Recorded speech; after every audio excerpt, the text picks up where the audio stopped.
delivery is a bit old-fashioned, but then so is the milk, still warm from the cow. The guy on top is me, Kane Dufault, poet.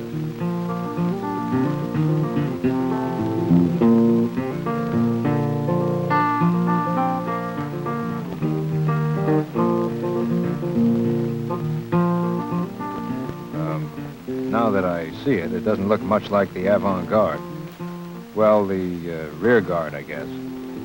Might as well have somebody looking the other way, at least now and then. So in the wild scramble for what's new, we don't forget what's old. Like the hills, like the arms and legs in a man and what they're good for. Like some of the animals, birds, even insects that have their meaning too, tied up with ours somehow.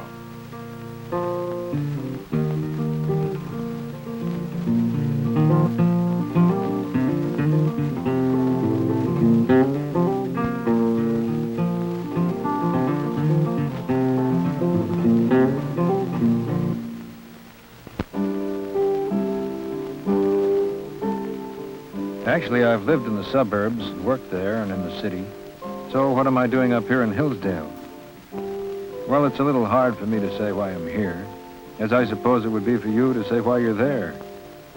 I happen to wind up here for a variety of reasons, and I stay because it suits me. Not because I write about rural things, though I often do, but because I like being a rural thing myself, and so does my wife, Ruth.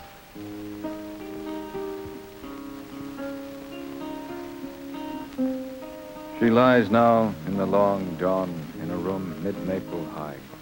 She sleeps. 20 million leaves clatter, conveying the blue-green gold light to the south and east windows, minted into their million-fold swiveling shadows. Under the eaves, jays bluster, ravening among numbed wasps too slow to sting or fly. She'll wake up soon and go down to the Labrador pup slobbering with joy, and 7 cats with their tails in the air, 3 diffident hens by the back door, old gelding grumbling at his rail fence, as contented to feed them as to sleep some more. She is content either here or there, the way clouds are, kind of a condensation of kindness with no alloy. Cloud and sun, too. She brings gardens out of the bare ground, outdoors or in. On the south side of the house, not a windowsill that is jungled with marjoram, lemon verbena, saffron, dill. She pities them, pinches their dried leaves off, and either talks or sings something they understand and answer in all their flowers.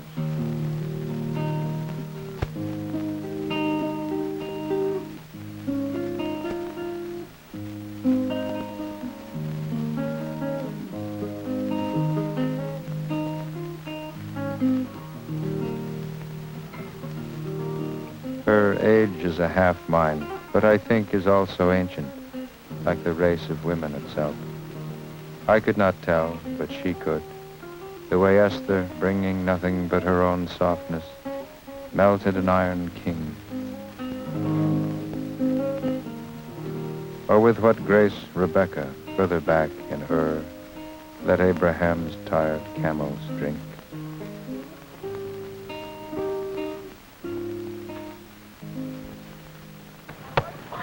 John? Hi, Jack.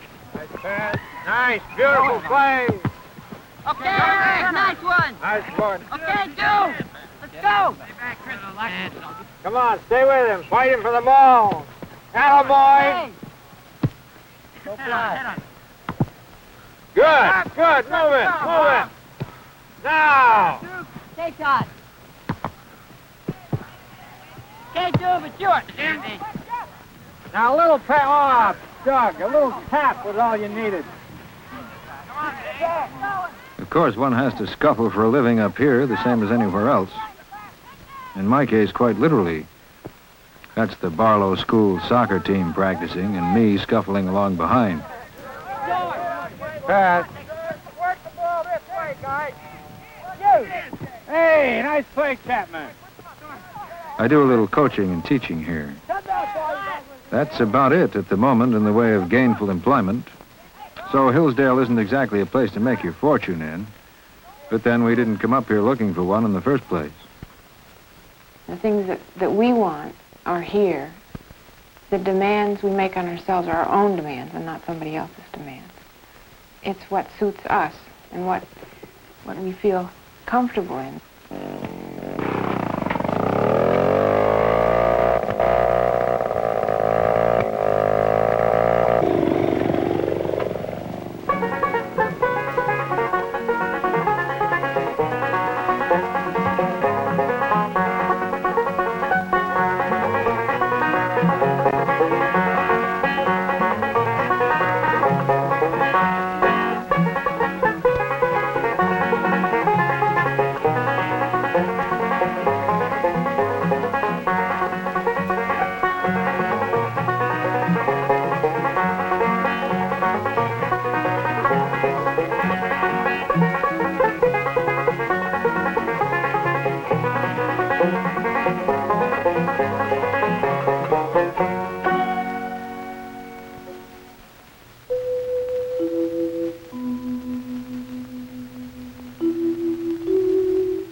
I have been fishing now for 9 hours, and in that time departed all cortical things, having turned gradually below light to dim strata of slime weed, bass, and shoaled fingerlings. Plover-like, peering offshore, where nothing is certain save the infrequent, rational gleam of the lure, like a drowned flare, on its long retrieve, signaling into the unseen. For hours, for half a day, nothing may answer.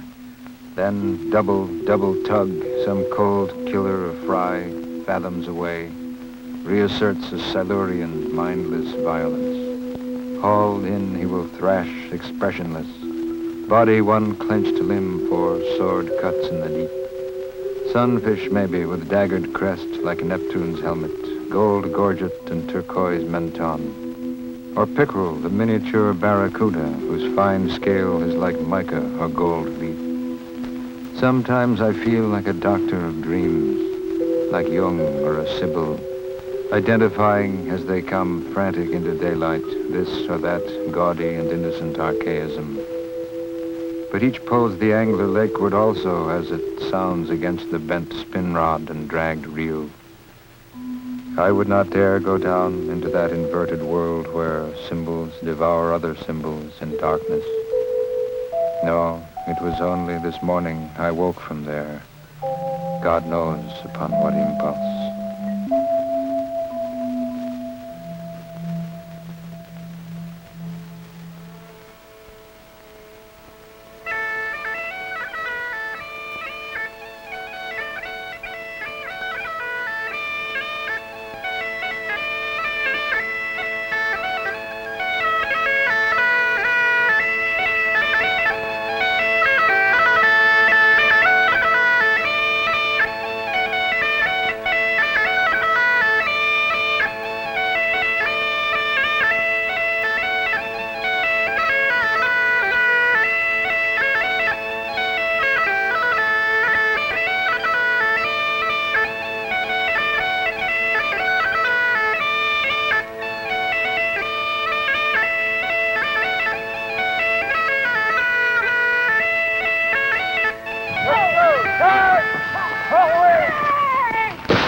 Move up to the line.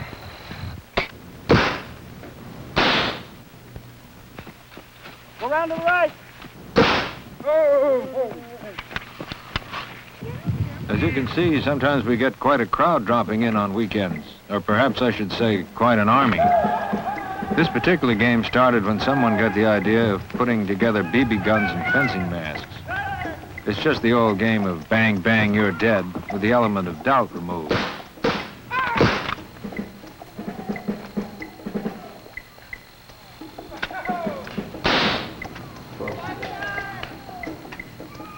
That is, when you're hit, you know it.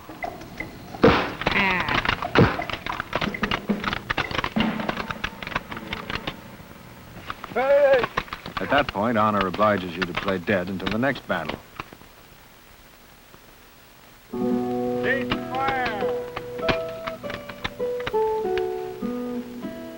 Of course, a mock war inevitably brings to mind the real one. If anything could bring to mind what's there already, gnawing on the conscience. I can only say for the mock one what I wish were true for the real one, that it doesn't do violence to the truth, or to humanity, or to the land itself.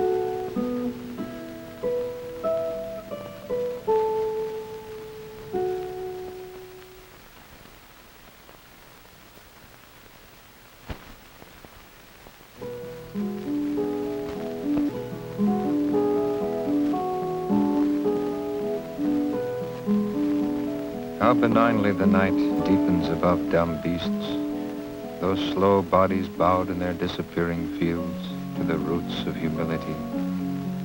They never mind the dark, and them eternity touches but lightly on the back, with its streamers and grand emerging geometries in the zodiac.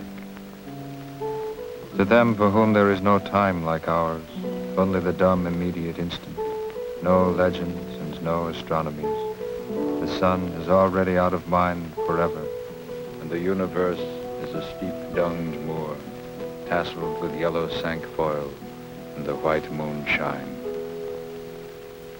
You said you don't think that something's a poem unless it has a symbolic meaning to it or something? Yeah, I'd probably be willing to take that position. No, I realize that that's a personal position. In other words, to me, a poem that, I would say, first of all, a poem to be successful has got to move you in some way. I mean, you don't just say, gee, that's not right. I mean, it's got to hit you, it's got to get you. And usually it's the symbolic quality. You're seeing the guy is making a picture for you, but he's doing it in such a way that you see it stands for something else. And that gives you that feeling of recognition. It's sort of, it's a mild shock. Oh, yeah, you know, and then you don't shake see you. things as nursery rhymes and that sort of thing. That's not poetry. That's something. No, I wouldn't call it that. It's verse. As I said, I do a little teaching, too, at Barlow School. I used to be a newspaper man, but I like this better. You can editorialize all you want and never outrage an advertiser. Of course, it cuts both ways. The kids go off on their own bents, too. In this class, we were supposed to be writing a play, but we seemed to get sidetracked onto poems. Okay. Is a poem more effective? It's hard to say, it's a general thing, but is a poem more effective with rhyme or without? To me, it's much more effective with. Usually. You know, I always felt about the ones that didn't rhyme with, even if I liked them, and some have been sort of successful. I mean, they, you know, even won prizes and things, and yet I always felt in the back of my head, gee, I wish I had written that different, you know, that it had rhymed. I don't know why, but there's something about a poem that rhymes, and when it ends, it's like cymbals and gongs, you know. I mean, it just reverberates, and one that doesn't rhyme doesn't quite have that, although it can be good. If you have an idea for a poem, does the poem end up usually either a moral message or a social message, or is it usually a description of an image? I think often, you know, you'd like to sneak a moral in there, but it's not very fashionable these days to end up with a ringing moral pronouncement. Somewhere along around the 8th line of a 40-line poem, you might sneak in a little something that might cast a little light on human behavior, you know, and get away with it. But somehow you can't get away with letting the whole poem be a sermon anymore, because they'll just laugh you off the rostrum. You wrote a poem called Thoughts While Splitting Wood. I know this is different, but I'd just like to ask you, what really motivated you to write it? Because I read it and I take it a fall day, and I don't know, how'd you get influenced by, I don't know, images you see or thoughts you have to write these poems? Well, You get some image that, you know, some picture that particularly appeals to you, and you keep thinking about it and flicking it on in your mind, looking at it, and until some phrase floats up that seems to have something to do with it. It could be just a piece of a sentence or something like that, and but it seems to be seminal. I mean, it seems to want to go on from there, and there's something about it that intrigues you. And not in any mysterious, well, there's something a little bit mysterious about it, in that it'll be a phrase that sort of takes your fancy because of certain sounds in it.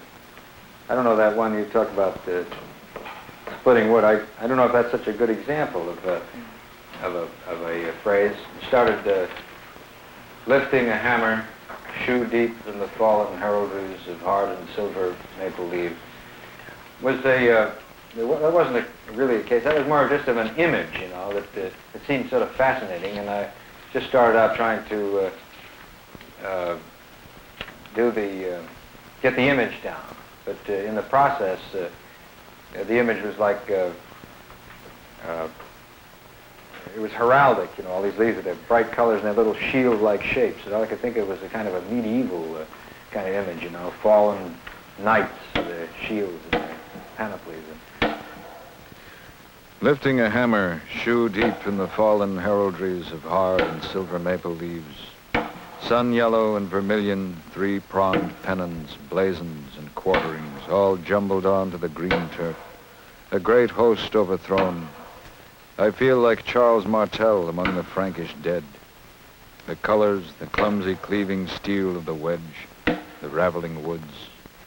Martel defends again, from the north this time, breaking the backs of logs that, like the paynim, are brands for the burning. But it takes the heart out of hammering, all this splendor, second after second, falling on all sides. It's like seeing a cinema speed up of historic time. In one day, what a millennium of moths do to the panoplies of Arras. Or in one blizzard of red rags, all the fallen of all the wars in the world. The sledge weighs half a ton when I call back my own heraldic days. A child dreaming over some scarlet-bloused toy grenadiers. Boy galloping in the gaudy lists of high school ball games among flags and bands. Soldier mounted among the last aerial squadrons, whose insignia stood a yard high and whose squares held till shot apart.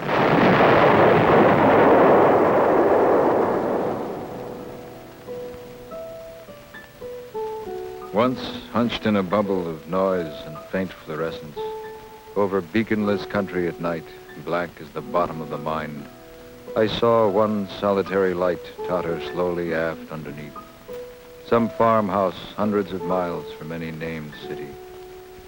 Now it is I who, from the black well of the nights, look up at aircraft passing, their wing lights walking across the stars. My star was an ignis fatuus of the solitudes. Solitude. That's the last device. Man rampant upon a field with hammer. But this figure, too, the moth riddles. Through thinned leaves, you can see more clearly now the wet-built, cantilevered clapboard houses going up on the tops of ridges round about. They are fly-specking our last antique grandeur, the hills. And overhead, thunderers beyond sound, trailing long cons and shock waves, make the earth shudder under horses too high, hammers too terrible, either to join or oppose. The hemisphere burns in effigy, and the carrion crows cry scandal and blow above the trees like cinders out of the fire. Solitude is too well informed these mornings not to know all is lost. Yet it makes a gesture, this 1,000-year-old stance of the hammerer, good enough to drive home a point. And what else matters?